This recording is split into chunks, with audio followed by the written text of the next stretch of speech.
R&S यूनानी pharmacy, first floor opposite Canara bank, Bahadurpura, x road, Hyderabad. मैं हूं सज्जाद जैदी और मेरे साथ है अब्दुल रशीद। देख सकते हैं कि मेरे हाथ में है यूनिस्टोन। ये एक ऐसी दवा है, कितने ही सालों से अगर वो पत्थर आपके गुर्दों में हो या पित्ते में या ग्लैडर के भी जहाँ पत्थर होता है, ऑपरेशन से नहीं निकलता, लेकिन ये दवा खाने के बाद वो आपको जो यूरिन के जरिए जो है पूरा होकर निकल जाएगा। जहाँ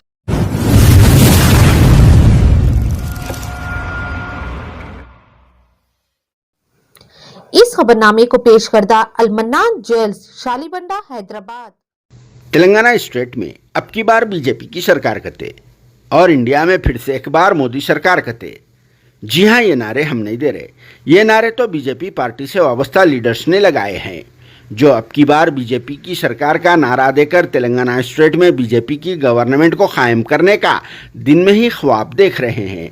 और फिर सबसे ख़ास बात तो ये भी है कि बीजेपी के ये लीडर्स मजलिस इत्तेहादुल मुस्लिमीन के सॉलिड खिलाफ पुराने शहर में भी अब दाखिल हो चुके हैं, जहां आज यानी 24 जून हफ्ता के दिन से एक नई मुहिम का आगाज़ किया जा चुका है, जिसमें बीजेपी के former MLC N Ramchandra Rao, BJP से वाबस्ता तेलंगाना माइनॉरिटी मोर्चा के स्पोक्सपर्सन मीर फिरासत अली बाखरी व दूसरे कुछ मर्दाना और कुछ जनाना लीडर्स ने हिस्सा लिया।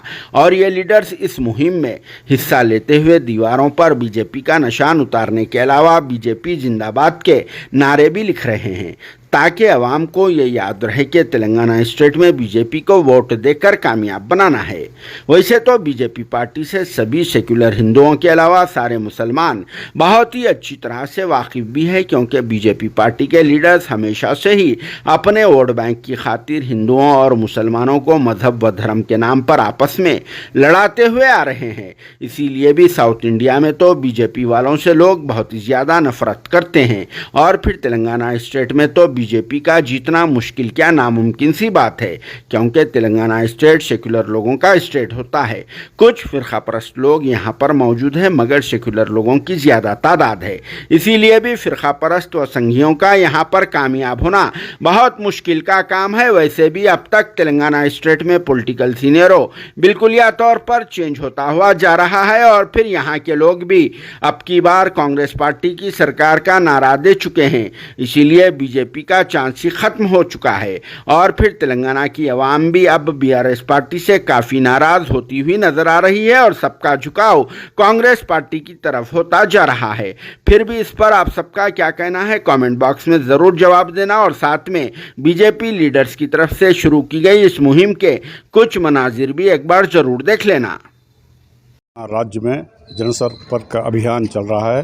इसके अंतर्गत दीवारों पे कमल का निशान, और अब की बार तेलंगाना में बीजेपी का सरकार और केंद्र में मोदी सरकार, इस नारे को उजागर करने के लिए, सभी के दिलों में बिठाने के लिए भारतीय जनता पार्टी नगर शाखा और चारमीनार विभाग की ओर से आज ये कार्यक्रम चलाया गया।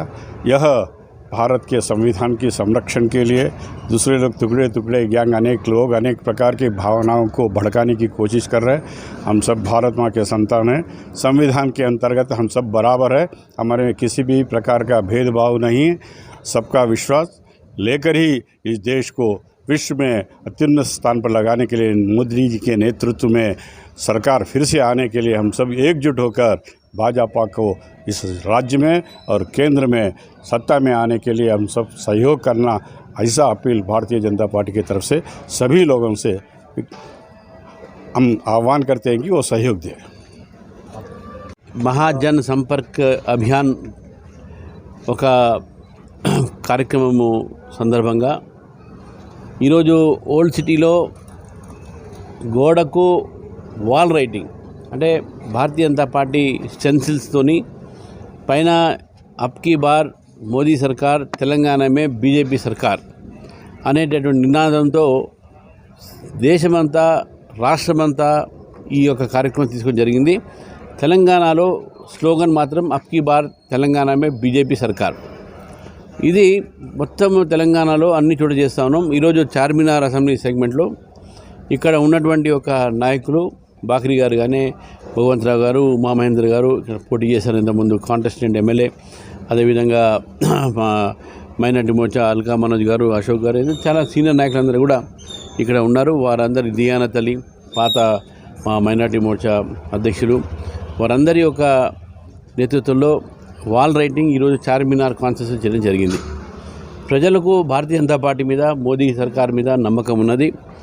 సబ్కా సాత్, సబ్కా విశ్వాస్, సబ్కా ప్రయాస్ అనేటటువంటి ఆలోచన అయితే ఉందో, ఇది హిందూ, ముస్లిం, క్రిస్టియన్స్, సిక్ అందరినీ కూడా కలుపుకొని ఈ దేశంలో ఒక ప్రగతిలో భాగం కావాలని, ఇంక్లూజివ్ గ్రోత్లో భాగం కావాలనేటువంటి ఆలోచనతో ఈ మహాజన్ సంపర్క్ అభియాన్ ద్వారా మేము అందరినీ కలుస్తున్నాము. మంచి రెస్పాన్స్ ఉన్నది, మంచి స్పందన ఉన్నది. నాకు పూర్తి నమ్మకం ఉన్నది, భారతదేశంలోనే కాదు ప్రపంచంలోనే భారతదేశం ఒక ప్రఖ్యాతిని తీసుకొచ్చిన నరేంద్ర మోదీ గారి ప్రభుత్వం మళ్ళీ మూడోసారి భారతదేశం వస్తుంది. అదేవిధంగా తెలంగాణలో కూడా బీజేపీ సర్కార్ అందరి మద్దతులో వస్తుంది. ముఖ్యంగా ఓల్డ్ సిటీలో మైనారిటీస్ కూడా బీజేపీ వైపు చూస్తున్నారు. బీజేపీ యొక్క ఏదైతే కార్యక్రమాలు ఉన్నాయో దాన్ని కూడా వారు సమర్థిస్తూ ఉన్నారు.